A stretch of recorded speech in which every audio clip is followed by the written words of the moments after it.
चलिए आज अपने करंट जी के लेके चलेंगे और उसके तहत उन टॉपिक्स पर बात करेंगे जो वर्तमान में चर्चा में है। उसको शुरू करने से पहले ये जो एक परमाणु बम का जो पोर्शन है इसको आपने ध्यान में रखना है। ये पूरा का पूरा इंपॉर्टेंट है। ये जो पेज आप देख रहे हो ये पूरा का पूरा इंपॉर्टेंट है। इसमें कोई किंतु परंतु नहीं है, करंट से संबंधित है। मैं थोड़ा सा ब्यौरा दे देता हूं। परमाणु बम है, इसकी जो खोज की थी 1945 के अंदर हुई थी जूलियस रॉबर्ट ओपेनहाइमर के द्वारा। अमेरिका ने एक प्रोजेक्ट चलाया था, उस प्रोजेक्ट का नाम था मैनहट्टन परियोजना। उसके तहत ये काम किया गया था और अमेरिकन प्रोमेथियस के नाम से इसको जाना जाता है। अमेरिकन प्रोमेथियस वास्तव में क्या एक पुस्तक थी जो कि जवाहरलाल नेहरू और ओपेनहाइमर के बीच संबंधों के बारे में बताती है, मित्रता के बारे में बताती है। इस फिल्म पर इस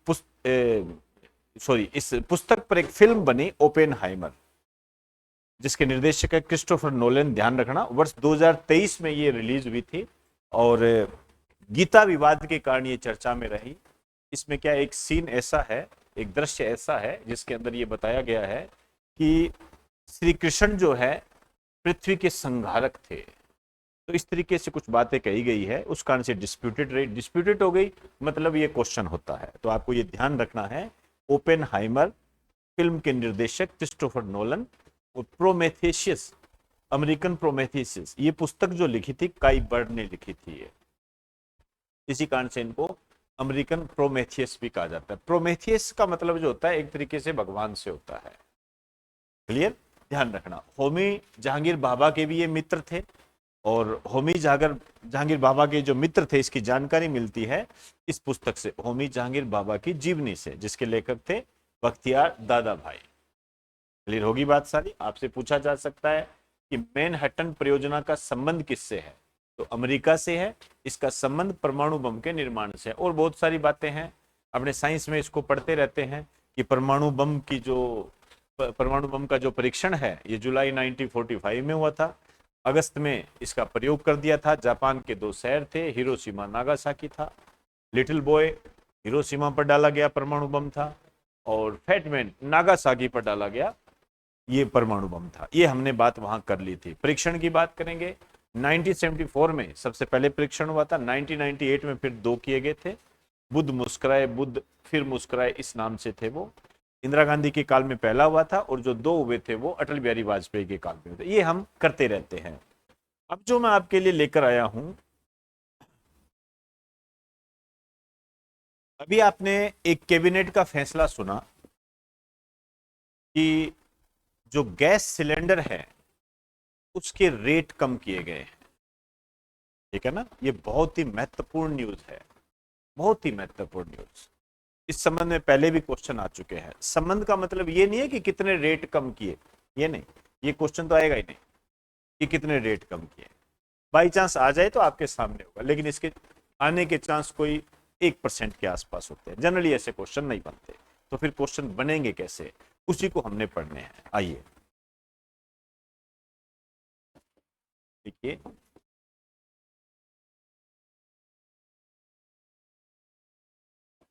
कैबिनेट का फैसला।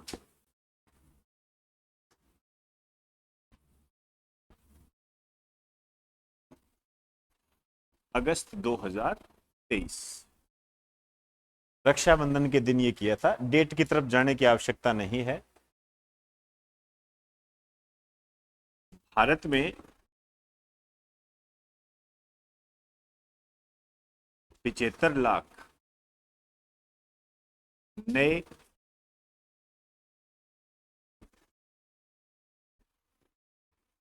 उज्ज्वला कनेक्शन जारी किए जाएंगे।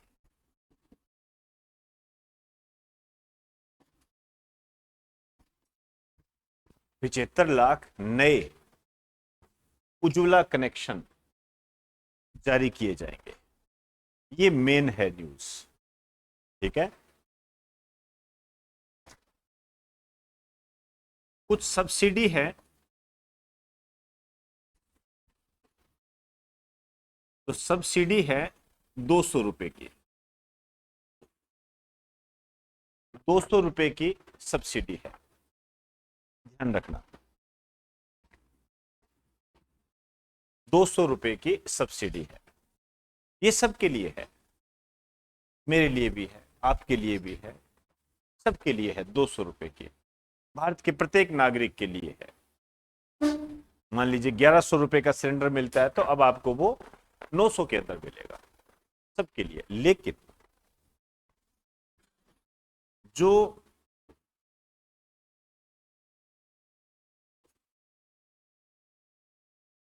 उज्ज्वला योजना के तहत आते हैं, इनको कितना दिया गया है? इनको कितनी सब्सिडी दी गई है? इनको सब्सिडी दी गई है 400 रुपए की। 400 रुपए की है। क्लियर? क्वेश्चन पूछे तो बता देना, जनरली इस पे क्वेश्चन बढ़ने के चांस बहुत कम है, लेकिन ये पॉइंट नया है। ये बन सकता है कि कितने नए लाभार्थी होंगे? 75 लाख। और जब इनको हम शामिल कर लेंगे तो कितने हो जाएंगे? एक ये आंकड़ा आपको याद होना चाहिए। यदि 75 लाख इसमें शामिल कर लेंगे तो टोटल हो जाएंगे 10.35 करोड़।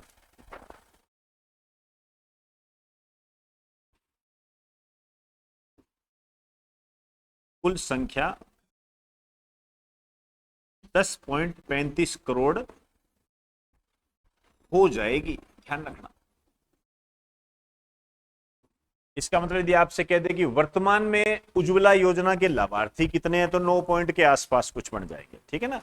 आपको समझाने की दृष्टि से बता रहा हूं, ऐसे गणित के जाल में उलझने की आवश्यकता नहीं।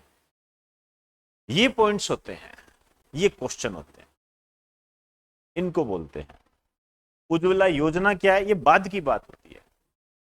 आपको पढ़ते समय इनका ध्यान रखना।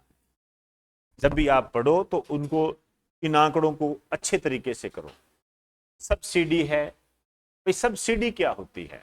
सब्सिडी का मतलब होता है छूट। सब्सिडी को आप इस रूप से समझ सकते हो, छूट। इतनी छूट दी गई है, 1100 रुपए का सिलेंडर है लगभग, वो आपको 900 के अंदर मिलेगा। और यदि आप उज्ज्वला योजना के लाभार्थी है तो 1100 में से 400 घटा दो तो कितने हो जाएंगे? लगभग 700 के आसपास हो गया। इतना मिलेगा आपको। क्लियर? ये छूट होती है, मतलब आपको इतने का पड़ेगा ये। लेकिन यदि आपको रुपए दिए जाते हैं, इसको अनुदान कहा जाता है, ग्रांट कहा जाता है। जब सरकार आपको डायरेक्ट पैसा देती है, ठीक है ना, जैसे किसानों को 6,000 रुपए, तो इसको हम ग्रांट बोलते हैं, इसको हम सब्सिडी नहीं बोलते। ठीक है ना? इसको ग्रांट बोलते हैं, हिंदी में इसको बोलते हैं अनुदान। ये बात, ये शब्द हमेशा पता होने चाहिए आपको। मैं चाहूंगा कि आप यहां पर एक छोटा सा नोट डाल के लिख दीजिए। यदि सरकार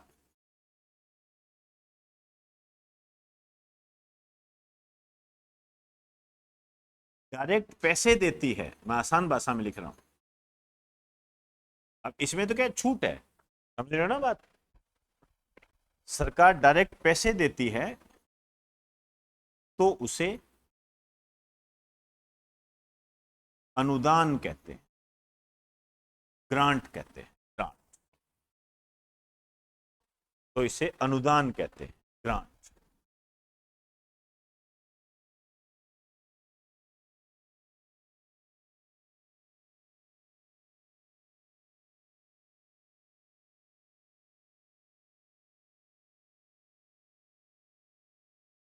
चलें आगे, आइए। अब नेक्स्ट स्टेप क्या होगा? नेक्स्ट स्टेप ये होगा कि इससे संबंधित योजना कौन सी है।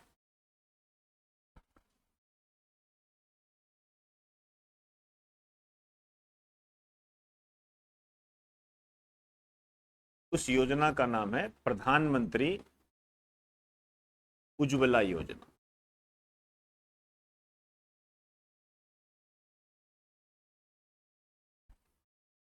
प्रधानमंत्री उज्ज्वला योजना।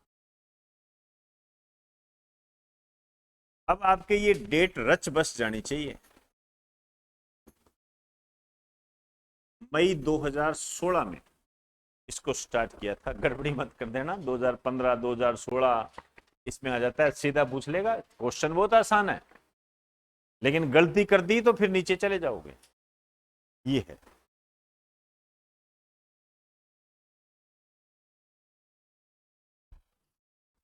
इसका उद्देश्य क्या है? देखिए, पर्पज क्या है। हम इसमें कई बार दिग्भ्रमित हो जाते हैं, शब्दों में हम बोल देते हैं। जैसे मैं आपसे पूछूं इसका उद्देश्य क्या है, इसका उद्देश्य क्या है? हाँ बताइए, क्या उद्देश्य है?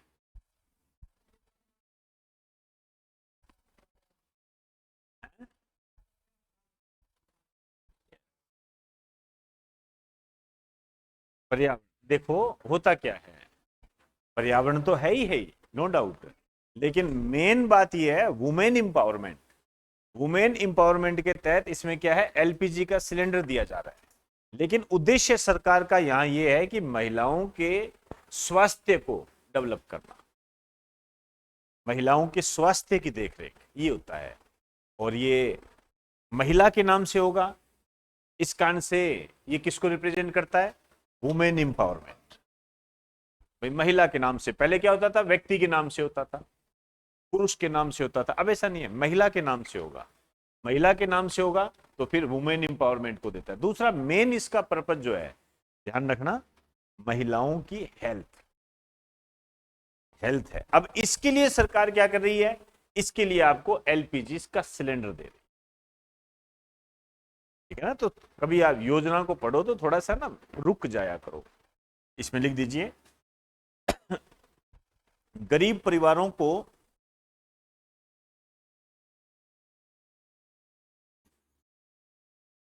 गरीब परिवारों को स्वच्छता से, स्वच्छता मतलब साफ सफाई से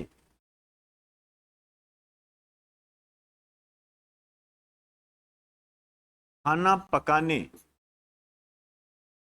स्वच्छता से खाना पकाने में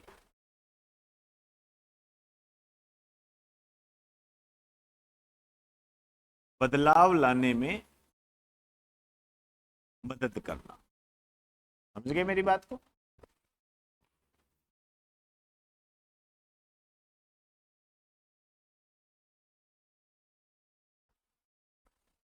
क्या मैं ये कह सकता हूं, प्रदूषण मुक्त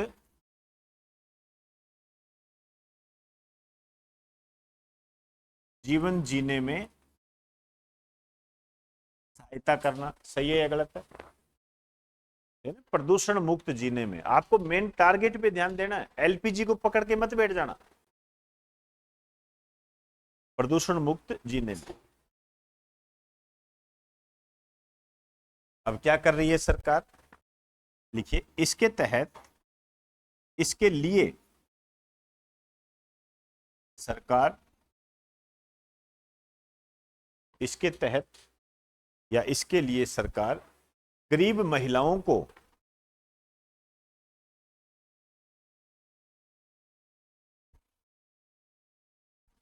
गरीब महिलाओं को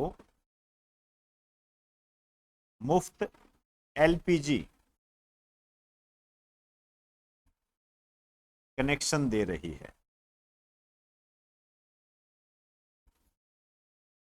मुफ्त एलपीजी कनेक्शन दे रही है।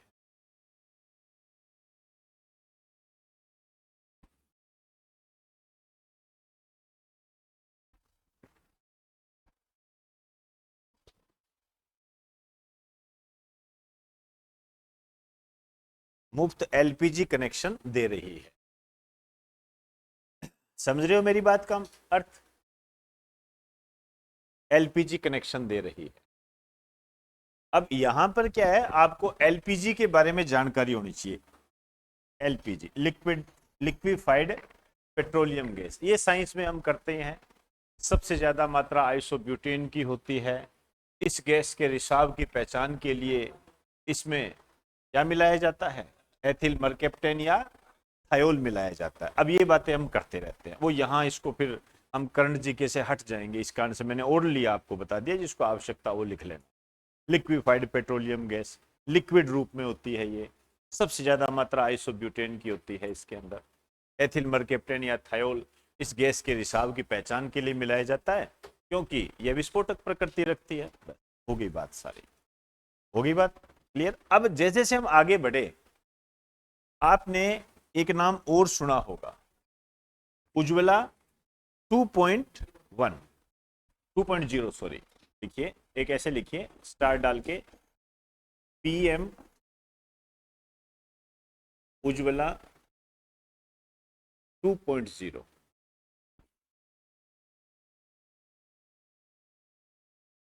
उज्ज्वला 2.0। अब ऐसा नहीं है कि कोई अलग चीज है ये, लेकिन एक तरीके से आप कह सकते हो कि उज्ज्वला योजना का दूसरा चरण कह दो, या इसका पुनः प्रारंभ कह दो, या इसका नया रूप कह दो, जो भी, ठीक है। आप यहां ये कह सकते हो, जो अखबारों में आया था पुनः प्रारंभ, इसको दोबारा रीस्टार्ट किया गया एक नए रूप में 2.0 के नाम से। ये किया गया था 10 अगस्त 2021 को, 10 अगस्त 2021 को किया गया।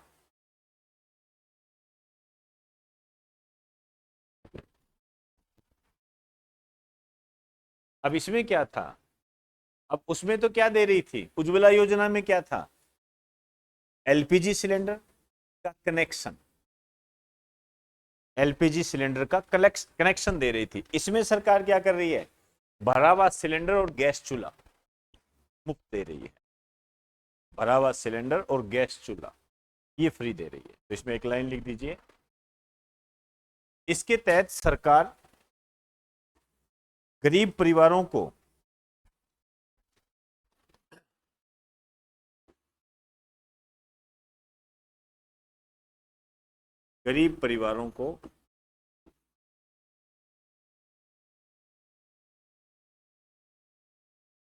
भरा हुआ सिलेंडर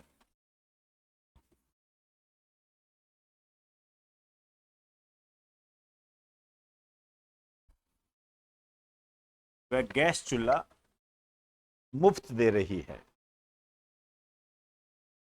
गैस चूल्हा मुफ्त दे रही है।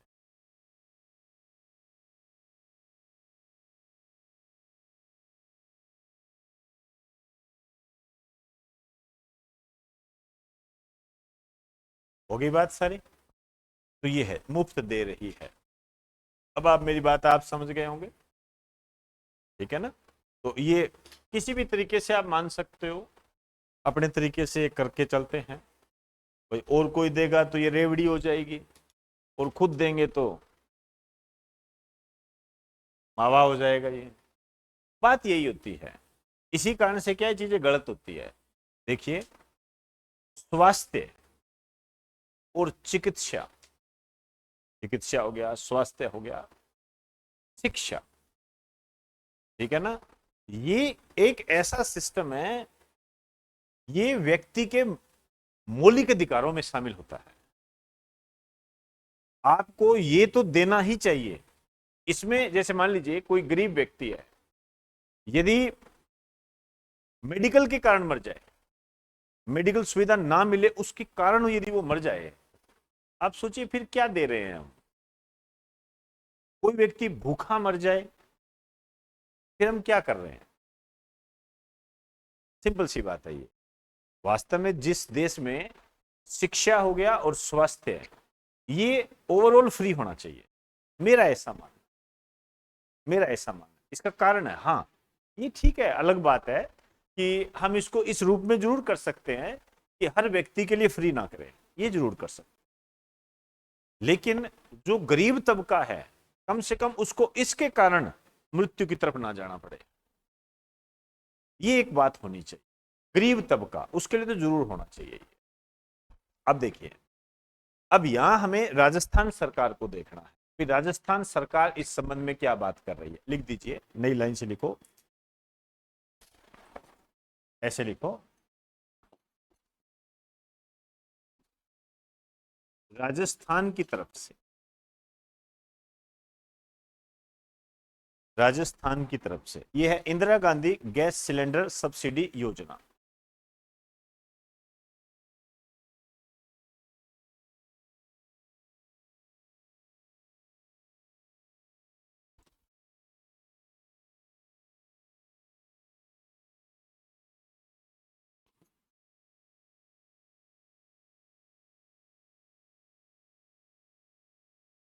अब आपसे क्या तुलना करवा लेगा ये,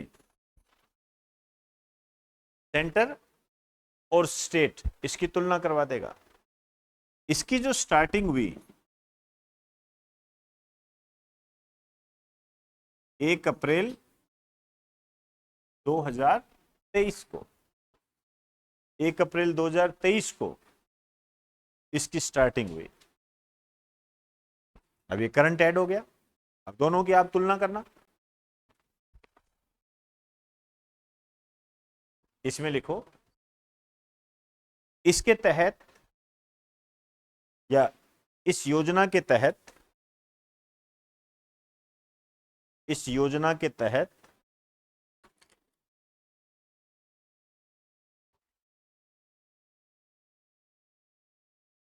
उज्ज्वला योजना के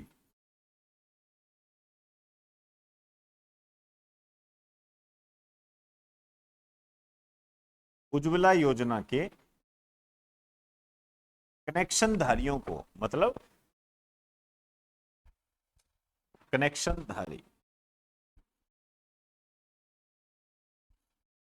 परिवारों को, कनेक्शन धारी परिवारों को सस्ती दर पर, सस्ती दर पर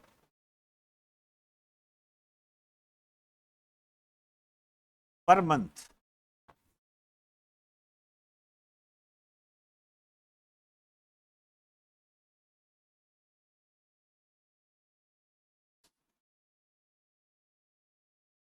एक गैस सिलेंडर दिया जा रहा है।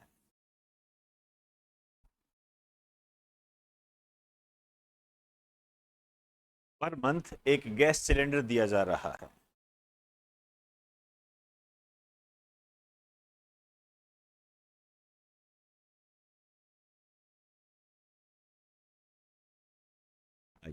अब वैसे तो इसके अंदर क्या है,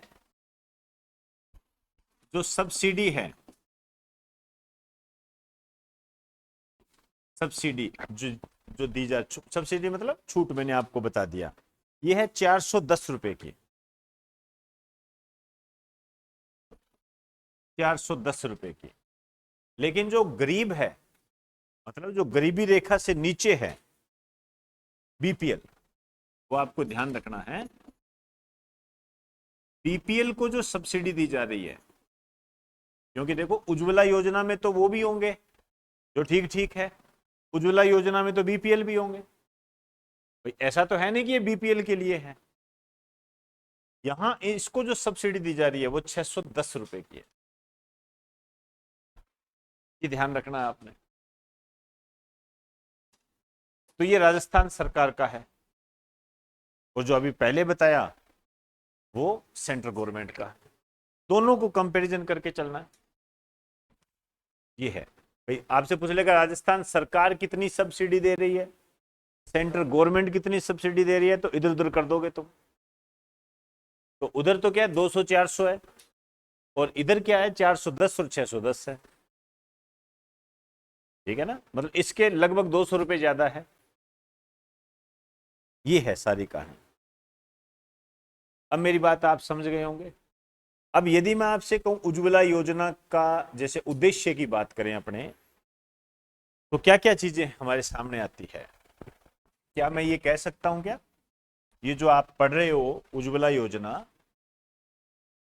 यदि मैं इसकी क्रीम निकालकर आपको बताऊं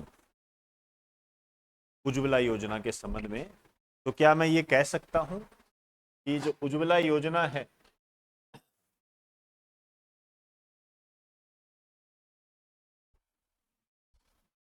वुमेन एम्पावरमेंट को बढ़ावा देता है क्योंकि कनेक्शन महिला के नाम से होता है। वुमेन एम्पावरमेंट को क्या आप ये कह सकते हो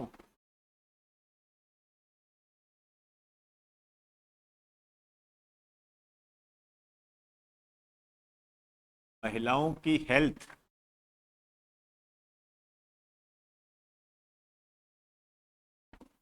सुधार, रिफॉर्म एक तरीके से। अब एक तो पहले क्या करते थे, ये लकड़ी जलाते थे और लकड़ी जलाते थे, धुआं निकलता था, वो सांस में जाता था, बहुत गंदा हाल होता था।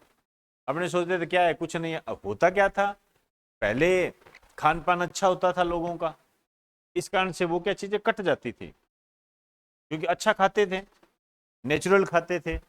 अब क्या, एक तो धुआं जाए, ऊपर से कुरकुरे जाए, मामला बिगड़ जाए पूरा। समझे ना बात को।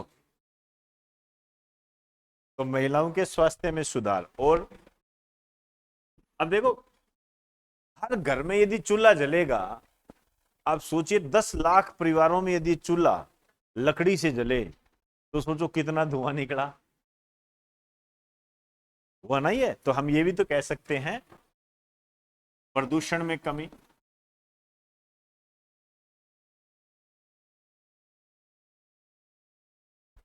हालांकि चूल्हे की रोटी होती है, उसका मुकाबला ये नहीं कर सकते। और आज भी कई जगह चूल्हे की रोटी खाने के लिए लोग स्पेशल जाते हैं, उसका मुकाबला नहीं है ये। अब तंदूर की रोटी तो उसको मिलती है जिसने कोई कर्म किए होते हैं नसीब के, नहीं तो आज के टाइम में तो तंदूर की रोटी मिले नहीं। और वर्तमान में जो महिलाएं हैं उनको तो बनानी ना है, वो कितना हाथ जल जाए, क्या करें, फिर जाके होटल में खाओ। ये हकीकत है ये। और अपने से पहले की जो पीढ़ी है उसने तो बनाई ही चूल्हे पे है। और आप उसकी महिला, कोई गांव की बुजुर्ग महिला है, उसकी रोटी, हाथ की रोटी खा के देखना, फेल हो जाएंगे, सब कुछ फेल हो जाएंगे। वो होते हैं ना कई कि उसके अंदर घी डालकर, फिर वो चक्कू डालते हैं, फिर घी डालते हैं, फिर चम्मच मारते हैं, फिर चक्कू, वो देखो, मतलब नसीब वाले को मिलती है ये, हर किसी के बस की बात नहीं होती। और उससे कोई मोटापा मोटूपा कुछ नहीं होता है। मोटापा तो होता है आपके कुरकुरे से, वो तो उससे होता है, ये पिज्जा से होता है। मोटापा उससे थोड़ी होता है। उस आप घी खाइए, विज्ञान भी कहता है आपको घी खाना, कम से कम 1 चम्मच घी आपका डेली होना चाहिए। आपके दिमाग चलता है ना, इससे सारी चीजें होती है। तो घी छोड़ने से कुछ नहीं होता है। आप क्या खा रहे हो डिपेंड इस पे करता है। आप मीठा बंद कीजिए, आप ये बाहर का माल खाना बंद कीजिए, फिर देखो आप जैसे चेहरे पे निखार नहीं आता। ये ऐसे होता है सारा। तो अब वहां पे वो एक म्यामू म्यामू क्या बोलते हैं, मियोमी है क्या, क्या बोलते हैं, एक सफेद कलर की होती है, हाँ, म्यामीज होती है क्या वो, हैं? मियोनीज। हाँ बताओ, नाम नहीं आता हमें तो। अब उसमें इतनी कैलोरी होती है, इतनी कैलोरी होती है, आप सोच नहीं सकते। इतनी कैलोरी होती है, आप मतलब चक्कर पे चक्कर लगाते रहो लेकिन वो कैलोरी खत्म नहीं होगी। और आप जो ये मोमोज खाते हो, उसमें सारा वो मैदा होता है, उसको मैदे के अंदर फिर वो मसाला डालता है गंदे वाला, फिर उसको तलता है, अब उसके अंदर तेल ही तेल आ गया, अब उसको आप खा रहे हो और फिर कह रहे हो यार पोल्यूशन बहुत है। कमाल करते हो यार, पोल्यूशन तो सारा शरीर में खुद ने जमा कर दिया, वो पचेगा कब भाई, वो तो पचेगा ही नहीं, वो तो उसको साथ लेके घूम रहे हो आप। तो ये चीजें हैं। तो बहुत सारी बातें होती है, हमारे पे डिपेंड करती है चीज। और फिर हम क्या करते हैं, एक अच्छा सा बहाना होता है बहुत बढ़िया, आप भी इस्तेमाल कर सकते हो, जिंदगी में आए किस लिए हैं, ये सबसे अच्छा बहाना होता है। खाएंगे नहीं तो क्या करेंगे, कुछ नहीं है, यहीं का यहीं रह जाना है। वो नहीं बोल रहा होता है, उसकी जीभ बोल रही होती है वो।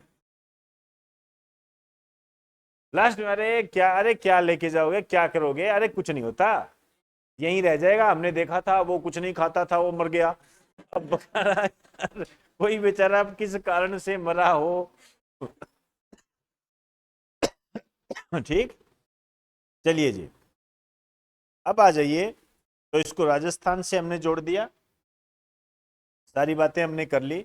एक और पॉइंट है मेरे पास, और बहुत अच्छा पॉइंट। आपने नाम सुना होगा, नया पॉइंट है, लिख दीजिए।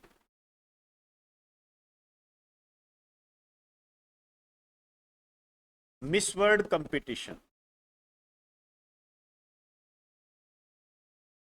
Miss world competition.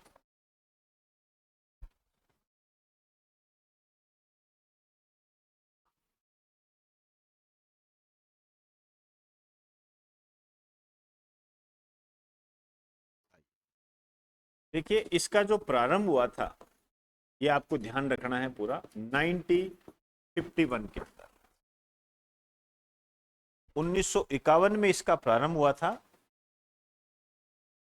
और इसका प्रारंभ किया गया था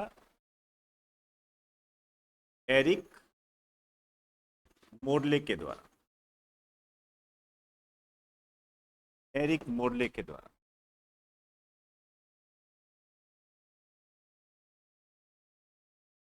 इसका जो हेड ऑफिस है, ये लंदन है, और इसकी जो वर्तमान हेड है, ये रच बस जाना चाहिए आपके, ये भारत की यात्रा पर रही है, ध्यान रखना, जूलिया मोर्ले। Julia Morley.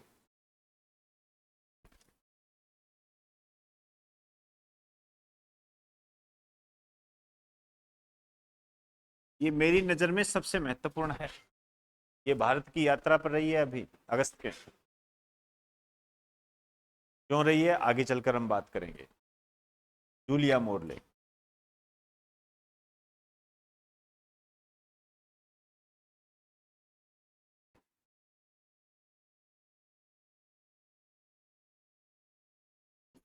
पहली मिस वर्ल्ड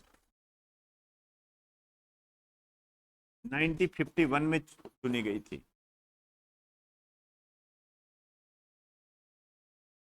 किकी हैकेंसन, स्वीडन की थी।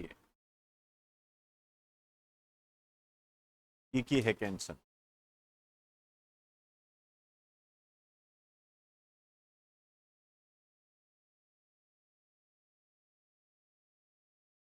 किकी हैकेंसन।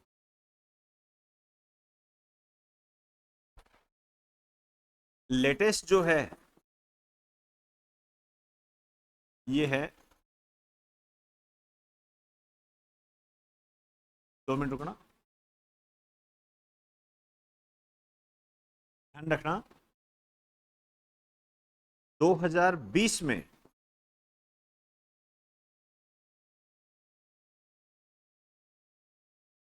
Miss world. ये बहुत ही महत्वपूर्ण क्वेश्चन है। 2020 में मिस वर्ल्ड नहीं बनी, कोरोना के कारण इसका आयोजन नहीं हुआ था, ठीक है ना, इसका आयोजन नहीं हुआ था, ये ध्यान रखना। और 2021 के अंदर लेटेस्ट बनी,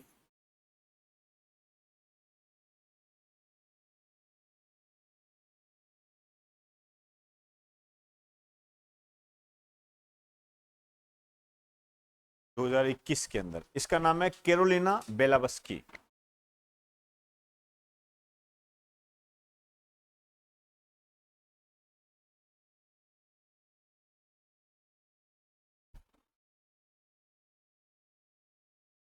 ये 21 की है, 22 की तो आएगी, 2023 के अंदर 22 की चुनी जाती है, समझे ना। इसको जब चुना गया तो 2022 के अंदर चुना गया, समझे बात को। लेकिन पिछले साल की उपलब्धियां पिछले साल की होती है, जैसे राष्ट्रीय फिल्म पुरस्कार 2023 में, लेकिन पिछले सालों के, वैसे होता है। तो ये कैरोलिना बेलावस्की है, भूल के भी मत भूल जाना इसको। कश्मीर में डल झील का आनंद ले रही थी ये अगस्त के अंदर, ये हाँ, ध्यान रखना, ये अखबार में आई थी फोटो इसकी, आपने बड़े गौर से देखी होगी उसे। ये है इसलिए कह रहा हूं, जो चीज बता रहा हूं ना, गड़बड़ी मत करना बिल्कुल भी। और पहले भी पूछे गए हैं ये लेटेस्ट वगैरह, और अब तो पूरी उम्मीद है इसकी। 2020 में इसका आयोजन नहीं हुआ था, ये मेरी नजर में सबसे बेहतरीन क्वेश्चन है। चलें, आइए अब मैं बात करने जा रहा हूं, यहां आ जाइए, हिंदी में लिख दो, आप इंग्लिश में लिखना चाहो तो एक ही बात है। मिस वर्ल्ड प्रतियोगिता, मिस वर्ल्ड कंपटीशन 2023, 2023, ध्यान रखना, इसकी जो मेजबानी कर रहा है, मेजबानी मतलब होस्ट, इसकी मेजबानी भारत कर रहा है, इंडिया कर रहा है, इंडिया कर रहा है, और ये कर रहा है दूसरी बार।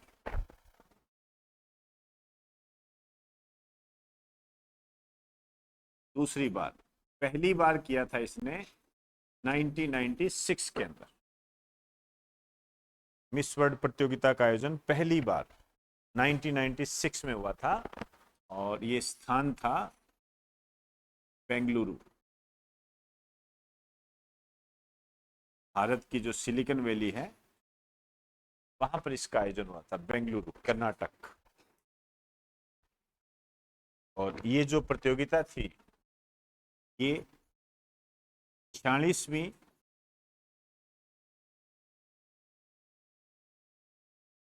मिस वर्ल्ड प्रतियोगिता थी। अब बताइए, वर्तमान में जिसकी मेजबानी कर रहा है भारत, वो कौन से नंबर की मिस वर्ल्ड प्रतियोगिता है? बताइए, मैं बताने नहीं जा रहा, बताइए।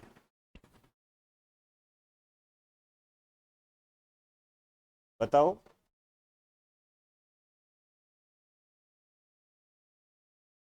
ये जो भी बच्चे जुड़े हुए हैं, ये भी बताए कि कौन से नंबर की प्रतियोगिता, मिस वर्ल्ड प्रतियोगिता का आयोजन भारत में किया जा रहा है। जो भी बच्चे देख रहे हैं, ये बताएं।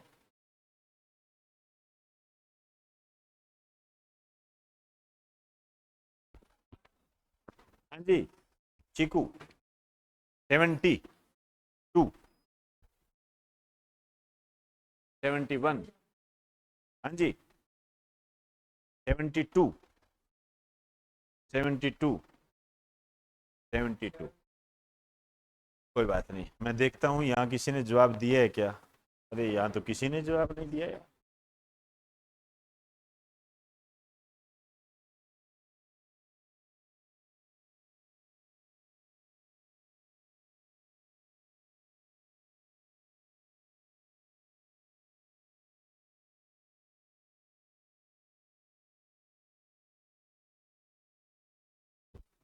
सेवेंटी थ्री, एक 73 आ रहा है।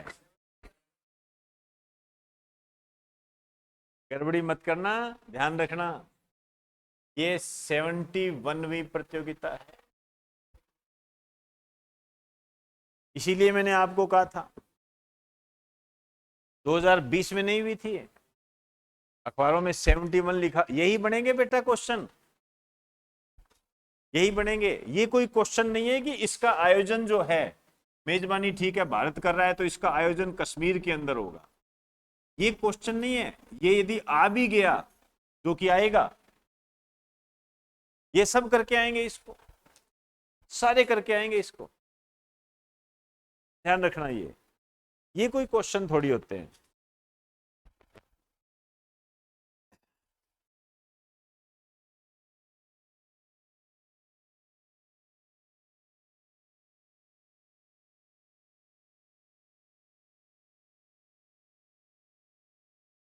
ठीक, होगी बात सारी। चलिए, अब आपको इस पैटर्न पर जो क्वेश्चन बनेगा, वो ये बनेगा कि भारत की मिस वर्ल्ड कौन सी रही है, भारत की, वो आपको पता होना चाहिए। बहुत क्वेश्चन आए हुए, निम्न में से कौन सी मिस वर्ल्ड नहीं है। कई बार सुष्मिता सेन नाम दे देते हैं, कई बार लारा दत्ता दे रखे हैं, ऐसे दे देते हैं, ये बहुत बार आता है और बच्चे कंफ्यूज हो जाते हैं। मैंने टेलीग्राम पे क्वेश्चन डाला था, आप देखो उसको कितने लोगों ने गलत किया है, आपको पता लग जाएगा। सभी युक्तामुखी पर टूट पड़े, बेचारी मिसवर्ड थी वो। ऐसे होता है, ऐसे बनते हैं क्वेश्चन। हैं? क्या चीज? आपने युक्तामुखी किया था? अच्छा अच्छा, हाँ हो जाता है। बुलारा दत्ता था उसका आंसर। जी है। और आप देखो, एक मैंने बताया था प्रधान वो उसके राम मंदिर के प्रसाद वितरण से संबंधित, देखो कैसे टूट के पड़े हैं उस पर। आधे तो पागल यहीं बैठे हैं, क्या कर लोगे उसका, बताइए। तो इसलिए कंपटीशन टफ नहीं है बेटा, नहीं है टफ। वो जो क्वेश्चन डालता हूं ना, थोड़ा सा एनालाइज हटकर किया करो उसका, कि मैंने ये क्वेश्चन गलत किया है या मैंने ये क्वेश्चन सही किया है, और बच्चों का दिमाग कौन से ऑप्शन पे चल रहा है। थोड़ा सा 5 मिनट दिया करो, आपको अपने आप पता लग जाएगा कि आप कितने बलशाली हो। यही तो खुद को एनालाइज करने का तरीका होता है, जजमेंट करो खुद का। भाई जिस स्टूडेंट ने इस पे टिक कर दिया कि राम मंदिर में प्रसाद वितरण से संबंधित है, तो सोचो उसका दिमाग कहां चल रहा होगा। उसका तो कोई नहीं चल रहा दिमाग, वो तो ऐसे घूम रहा है बेचारा, घुमंतु है। ये आइए लिखिए, भारत की मिस वर्ल्ड, अब तक की मिस वर्ल्ड।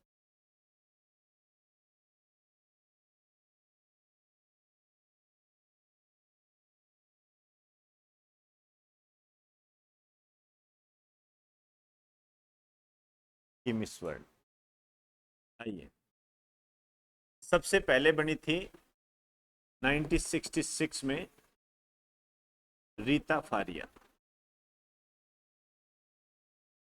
1966 में रीता फारिया। 1994 में ऐश्वर्या राय, इसको तो जानते ही हो, ऐश्वर्या राय। 1997 में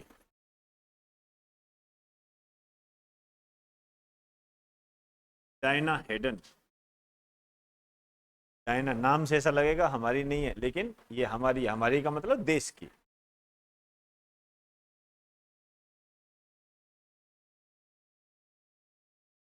उन्नीस सौ 99 युक्तामुखी।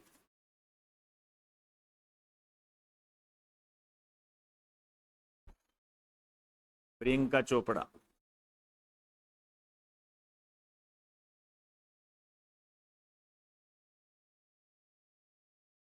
और नेक्स्ट है 2017 में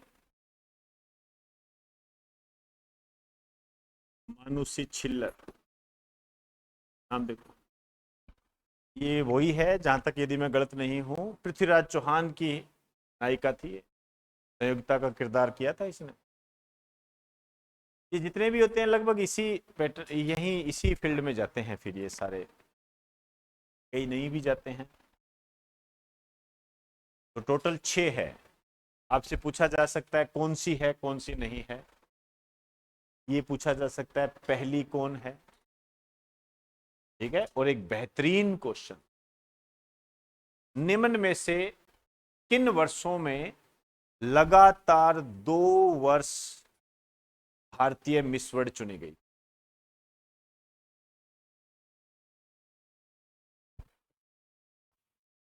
1999 और 2, ऐसे बनते हैं ये क्वेश्चन।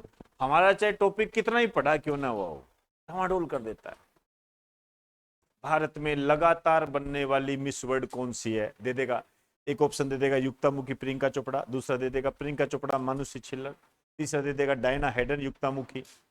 आप तो कहोगे युक्तामुखी तो है ही नहीं, तो ये ऑप्शन तो वैसे ही कट गया, वो गलत हो जाएगा। ठीक, समझ में आई। अब मैं आपको एक बात और बता रहा हूं, देखिए वैसे तो ब्यूटी कॉन्टेस्ट बहुत होते हैं, लेकिन मेन जो होते हैं ना, वो होते हैं आपके मिस अर्थ। इसको भी आप चाहो तो थोड़ा सा साइड में कर सकते, जनरली बहुत कम क्वेश्चन आते हैं। मिस वर्ल्ड पे खूब आते हैं और मिस यूनिवर्स पर खूब आते हैं। मिस यूनिवर्स के बारे में मैं ज्यादा नहीं बताने जा रहा, एक बार कभी टॉपिक आएगा तब बताऊंगा, पुराने वीडियोस में आपको बताया हुआ है सारा। बस मैं आपसे सिर्फ इतना ही कह रहा हूं, भारत की मिस यूनिवर्स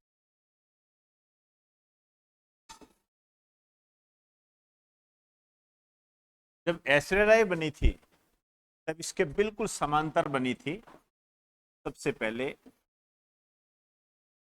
सुष्मिता से।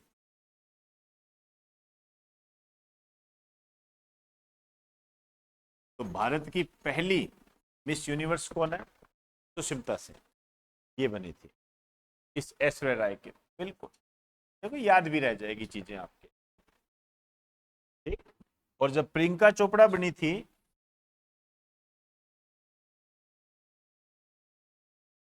2000 के अंदर, लारा दत्ता, मैं आज भी याद है, ये एक साथ आई थी अंदाज फिल्म में दोनों। ये हमारे काल की है, आप तो उस टाइम पैदा भी नहीं हुए होंगे, कई तो नहीं थे इस दुनिया में, नहीं थे कई, बाद में आए हो, क्यों बेटा, है ना? उस टाइम आई थी ये फिल्म, बड़ी शानदार फिल्म थी, हमने देखी थी ये। पहले हमारा शौक हुआ करता फर्स्ट डे फर्स्ट शो, तब देखी थी। और दोनों ही आ गई, दोनों मिस वर्ल्ड मिस यूनिवर्स दोनों आ गई, बहुत चली थी ये फिल्म, केवल इनके कारण। ये है। अब आपको घर पे जाके भारत की तीसरी मिस यूनिवर्स के बारे में बताना है, हरनाज संधू। कब बनी थी?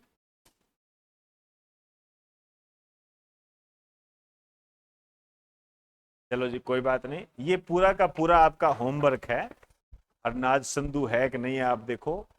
कब बनी हरनाज संधू, ये आपका होमवर्क है, खुद करोगे, मजा आ जाएगा आपको, क्योंकि करते करते आपको पता नहीं है कब फैक्ट आपके याद हो जाएंगे। कम से कम इतना याद हो गया ना, 3 तो ये है, बच गई है, तो भी काम चल जाएगा।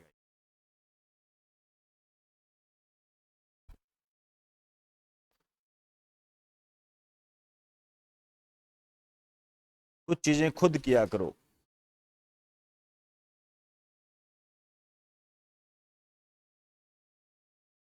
हैं?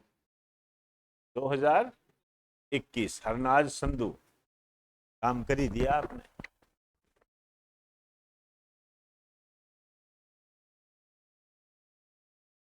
हैं? नहीं नहीं, वो अलग है, वो बहुत होते हैं, फेमिना मिस इंडिया वगैरह ऐसे बहुत होते हैं, वो अलग चीज होती है। मिस अमेरिका भी चुनी जाती है, उसमें भी भारतीय होते हैं। मैंने कहा ना मूल रूप से, और उससे पहले मैंने आपको बताया बहुत सारी प्रतियोगिताएं, फेमिना मिस इंडिया होती है, वो अलग चीज है, वो बात ही अलग है।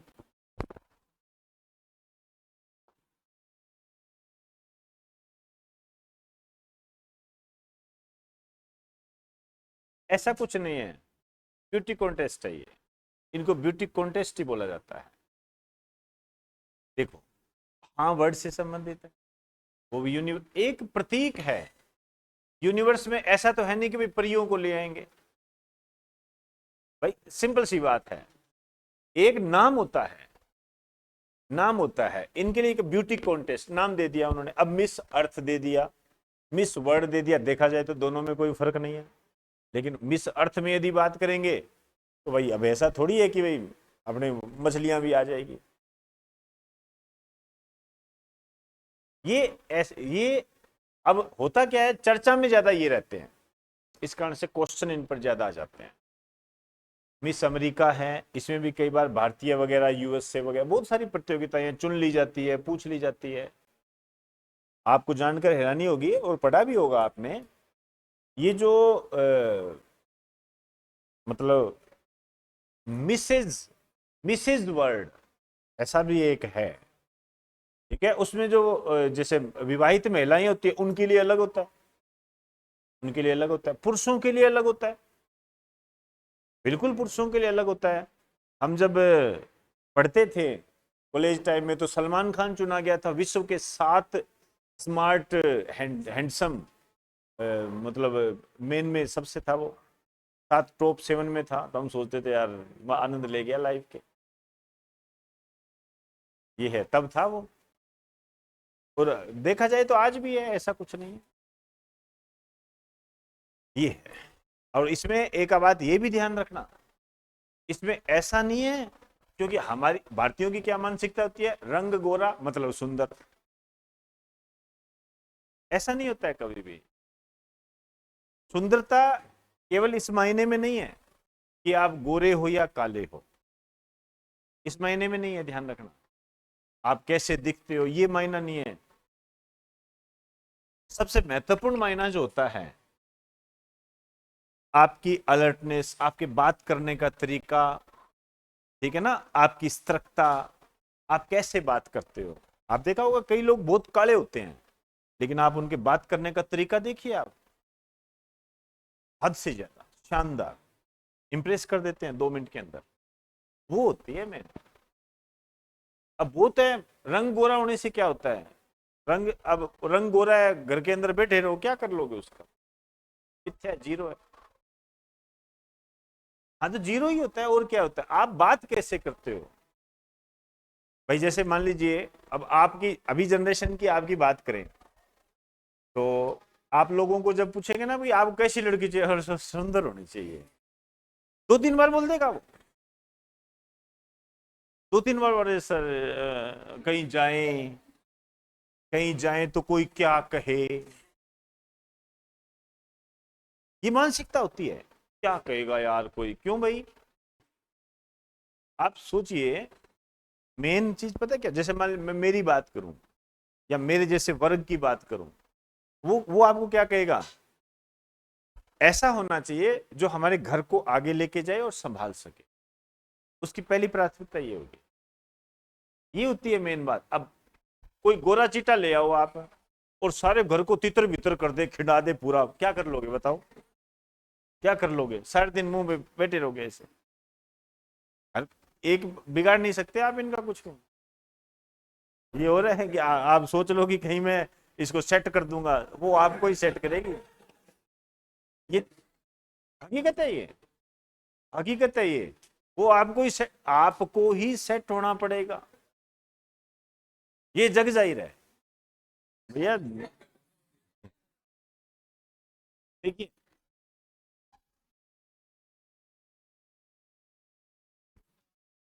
महिला को नहीं समझा सकते आप, कभी नहीं समझा।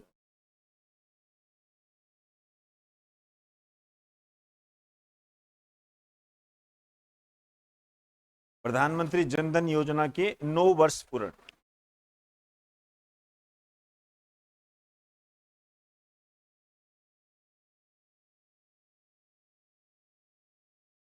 आपका जब विवाह होगा तब आपको एक जानकारी मिलेगी, आप महिला को कितने ही पैसे दे दो, वो आपको यही कहेगी थे आपने दिए कब थे। कितने भी दे दो आप, उसके पास हमेशा खाली रहेगा। कितने ही कपड़े करा दो, आप वो कहेगी कपड़े है ही नहीं। ये होगा, ये तय है। दूसरी मजेदार बात है, आप खुद मानोगे हाँ इसके पास नहीं है।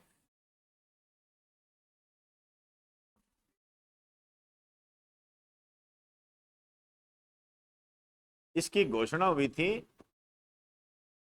15 अगस्त 2014 को, ठीक है, लेकिन इसका जो प्रारंभ हुआ था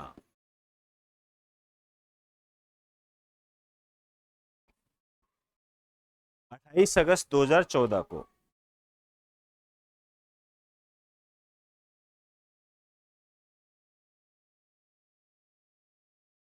इसका उद्देश्य क्या है,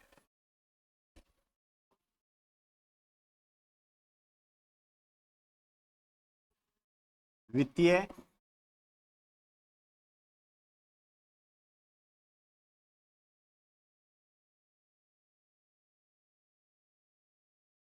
वित्तीय समावेशन को बढ़ावा देना।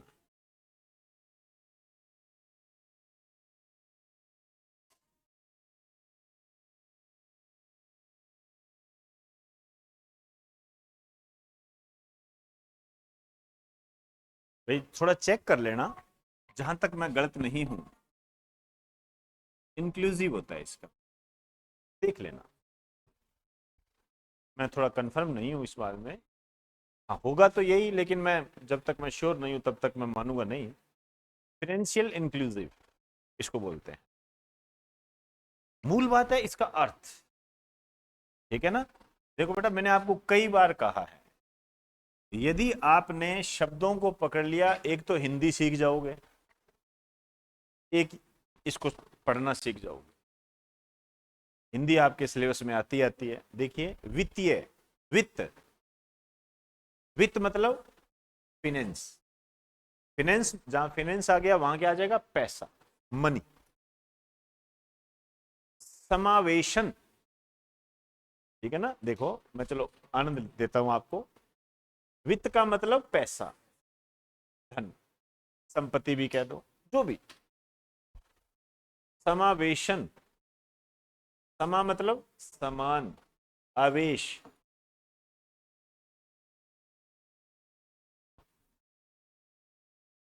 समान आवेश, इक्वल चार्ज, पैसे का इक्वल चार्ज। कहने का अर्थ यह है, मतलब निचले वर्ग का व्यक्ति, ठीक है ना, यदि वो 10 रुपए कमाता है तो उसका भी समावेशन होना चाहिए भारत की आर्थिक स्थिति के अंदर। समझे ना। भारत को पता होना चाहिए कि वो जो फलाना फलाना व्यक्ति है वो 1000 रुपए कमाता है, ये पता होना चाहिए। और उस पैसे का, उसके पास जो पैसा पड़ा है उसका इंडियन इकोनॉमी में योगदान होना चाहिए, चाहे वो 1000 रुपए क्यों न कमा रहा हो। तो ऐसे कैसे करेंगे हम? इसको हम कैसे कर सकते हैं? जैसे इस योजना की बात करें, इन्होंने क्या किया, इन्होंने कहा कि भारत का प्रत्येक व्यक्ति खाता खुलाए, अकाउंट खुलाए बैंक में जाकर। समझे बात को? बैंक में जाकर अकाउंट खुलाए। अब अकाउंट खुलाने से क्या होगा, लिखा दूंगा सारे, समझ लो एक बार। अकाउंट खुलाने से क्या होगा? सबसे बड़ी समस्या अकाउंट खुलाने में आती है, जब आप बैंक में जाते हो तो बैंक वाला आपको कहता है, दे भाई, ला भाई 500 रुपए जमा करा, ला भाई 1000 रुपए जमा करा, भाई इतने तो रखने पड़ेंगे, यदि इतना तू नहीं रखेगा तो तेरे 250 रुपए चार्ज लगेंगे। ऐसा ही होता है, यही होती है कहानी। तो एक आदमी क्या सोचता है, यार इसको क्या देना, पड़े रहेंगे इसके पास, क्या मतलब है इसका, मैं देता ही नहीं। दूसरी बात, एक ऐसा वर्ग भी तो है जिसके पास 500 रुपए ही नहीं है जमा कराने के लिए, वो कहेगा यार तेरे को जमा कराने के लिए पहले मैं पैसे दूं और जिसको निकालूंगा तो तू वापस मेरे से ले लेगा, इसका मतलब मैं खाता ही नहीं खुलाता। तो इस योजना में ये कहा गया, जीरो बैलेंस पर आपको एक भी रुपया जमा नहीं कराना है, आप खाता खुलाइए। ठीक है, सिर्फ इतनी सी बात कही। अब जो खाता खुलाएगा ना, वो फिर पैसा जमा कराएगा। मान लीजिए 10 खाते खुले, मान लीजिए 10 में से 9 ने नहीं खुलाए, एक तो जमा कराएगा, कराएगा ना। तो एक तो बचत की भावना पैदा होती है, और बचत बहुत बड़ी चीज होती है बेटा। नहीं तो आप अपने घर परिवार में कोरोना के कारण जो बात हुई थी ना, उससे समझ सकते हो। बचत सबसे महत्वपूर्ण होती है। बचत की आदत आप भी अपने जीवन में डाल लीजिए, कैसे भी बचत करो। और बचत के लिए कोई जरूरी नहीं होता है कि 100 रुपए बचाए, 10 रुपए, 5 रुपए भी बचाइए, उसका भी अपना एक महत्व होता है। हमने इसे सुना है, आपने भी सुना होगा, करोड़पति करोड़पति लोग होते हैं ना, कई बार 1000 रुपए नहीं होते उनके पास, 1000 रुपए की कमी पड़ जाती है और वो 1000 रुपए मांगते हैं। ऐसा होता है, ध्यान रखना। तो बचत की भावना को बढ़ावा देना।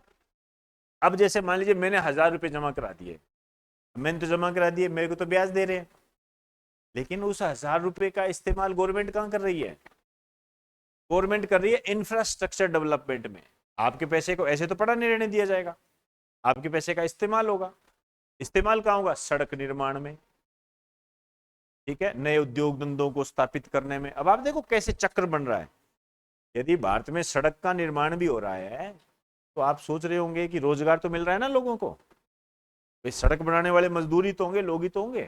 तो ऐसे तो एक सुचक्र चल जाता है, इस कारण से पैसे जमा कराए जाते हैं। दूसरा फायदा, जैसे सरकार कोई स्कीम निकालती है, सरकार ने स्कीम निकाली कि भाई हम, जैसे कोरोना काल में एकदम से होच पोच हो गया, सारा होच पोच हो गया, तो कोई जी अब कैसे करें, लोगों को खाना कैसे खिलाएं, क्योंकि लोगों का रोजगार चला गया। अब सरकार की जिम्मेदारी बनती है कि लोगों को भूखा नहीं रहने दे। तो सरकार ने कहा हम पैसे ट्रांसफर कर रहे हैं, आप भोजन लीजिए, तो पैसे ट्रांसफर करें कहाँ, पता ही नहीं है उसका, तो होगी ना गड़बड़ी।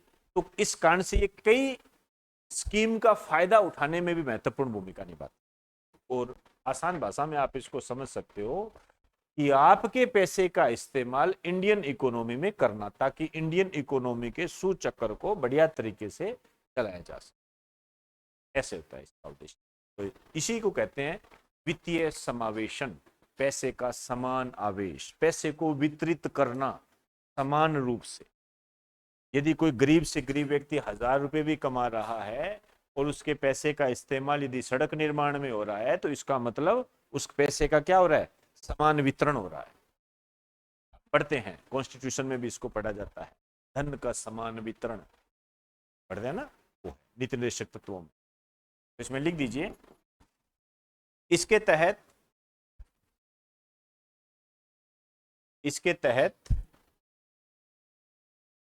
भारत में सभी परिवारों को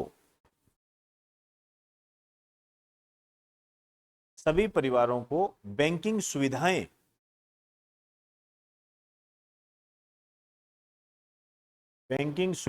उपलब्ध करवाने के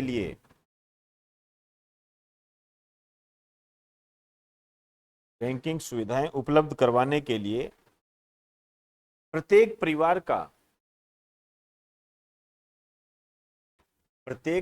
का बैंक खाता खोला गया।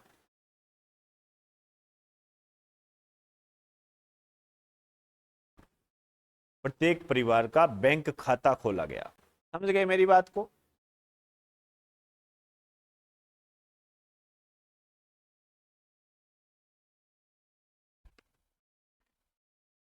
इसकी जो थीम है या नारा,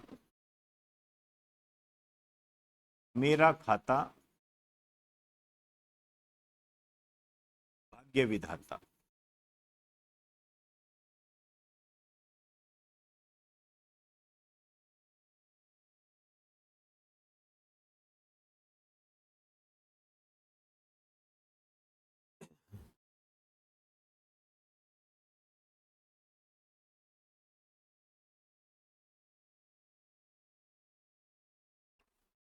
क्लियर? चलिए जी, इसके आगे की बात हम कल करेंगे।